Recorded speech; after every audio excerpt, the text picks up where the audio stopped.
Muito bem, pessoal. Então, vamos agora falar um pouquinho sobre tomada de decisões, né?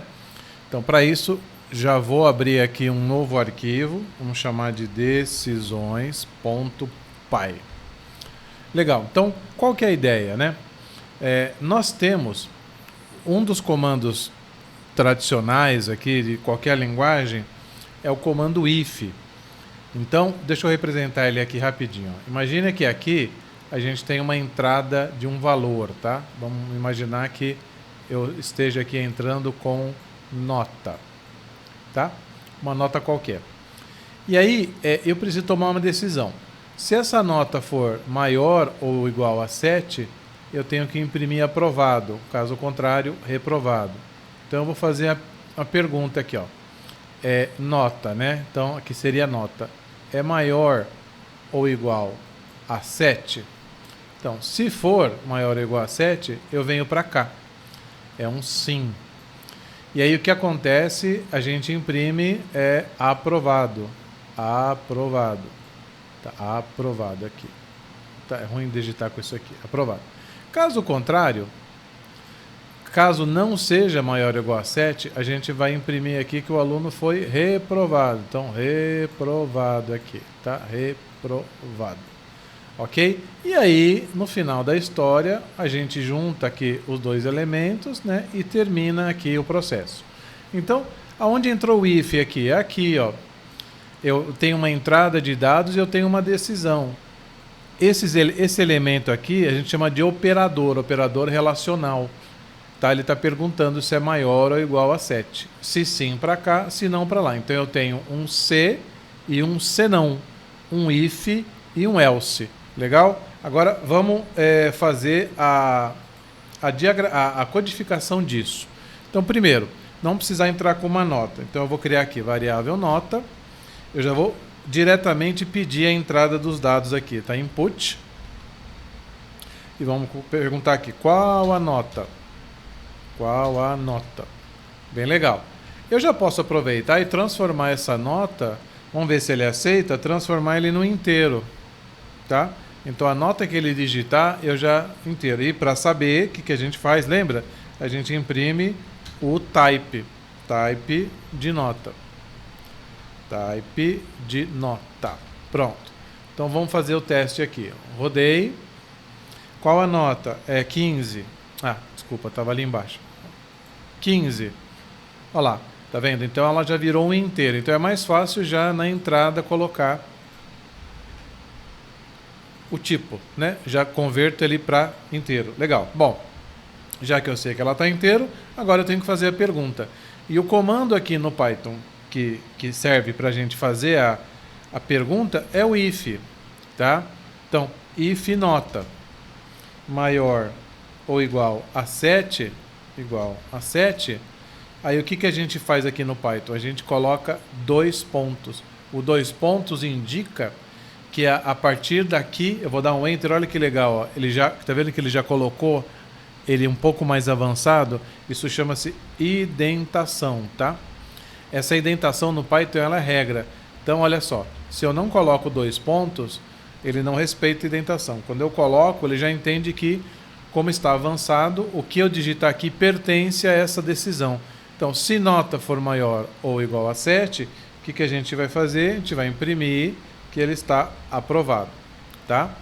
E aí, se não for maior ou igual a 7, a gente usa o else. E aí, else, 2 pontos, mesma coisa, print, reprovado. Reprovado. Ok? Então eu tenho o if, a ação, para quando isso for verdade, o else, a ação, para quando o if não for verdadeiro, for falso. Vamos testar. Então, nota 6. Aqui, 6. Olha lá, ele caiu aqui no else. Tá? Nota, vamos rodar de novo. Nota 8.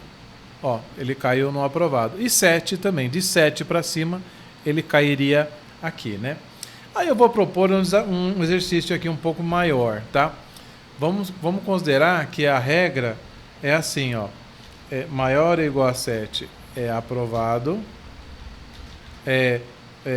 entre 7 e ou até entre, na verdade, 6,99, né? Porque 7 é aprovado. Até 4, por exemplo, eu vou dizer que ele está de recuperação. E menor do que 4, aí não tem jeito, aí ele está reprovado mesmo. Então eu tenho uma condição aqui, ó. Eu tenho de 10, em teoria, até 7. Eu tenho de 6,99 até 4. E eu tenho de 3,99 para baixo. Tá? Então lembrando que agora eu tenho mais de um senão, né? Então como é que eu faço essa comparação? Então olha que legal. Ó. Primeiro eu vou analisar o maior elemento, que é o maior igual a 7, é o meu topo, né? Aí aqui, ó, ao invés de eu colocar um else, eu vou colocar um outro cara, que é um else ou elif, else if, ó, 2 pontos. E aqui eu vou fazer a pergunta, nota maior ou igual a 4, 2 pontos aqui, ó. Repara que o elif, ele não se alinha ali, ó, ele se alinha aqui, tá? O if, tá? Ele faz parte, porque se eu deixar ele aqui, parece que ele é um comando que pertence ao if, né? Não, e não é verdade. Na verdade é assim, se o if, isso aqui não for correto, ele entra aqui. E aqui, ao invés de eu ter um else simples, eu acabei colocando um elif. Ou seja, eu estou perguntando de novo. E aí, como eu tenho o elif ali, quando eu dou enter, o de baixo se alinha ao elif aqui, tá? Então aqui eu vou colocar recuperação. E aí, o else, esse último else passa a ser a exceção. Tá? Então, ele primeiro checa isso, depois ele checa daqui até 4, porque, veja, maior ou igual a 4, eu posso ir até onde se eu cair aqui? Até 6,99, porque se for 7 eu já entrei aqui, entendeu? Então ele está indo, na verdade, de 4 até 6,99. E aqui ele está indo de 3,99 para baixo. Se eu, por exemplo, quisesse verificar, vamos colocar mais um item aqui, 3,99 até 2, significa que ele pode fazer nova prova. Tem direito a fazer uma nova prova, enfim, vai. E menor do que 2 fosse reprovado, aonde eu colocaria? Aqui, ó. Elif, nota maior ou igual a 2. Tá? Dá uma espaçada aqui e colocar aqui para ficar melhor, ó. Então, o que aconteceu aqui, ó? Preciso colocar o texto, né? O print aqui. Então, 2 pontos. E aqui é nova prova. Nova prova. Então, o que eu tenho aqui? Eu tenho uma cabeça que é maior ou igual a 7. Qualquer coisa menor, ou seja, 6,99 para baixo, ele veio aqui. Só que ele tem um piso aqui, ó, de 6,99 até 4. De 3,99 é maior ou igual a 2, né? De 3,99 até 2.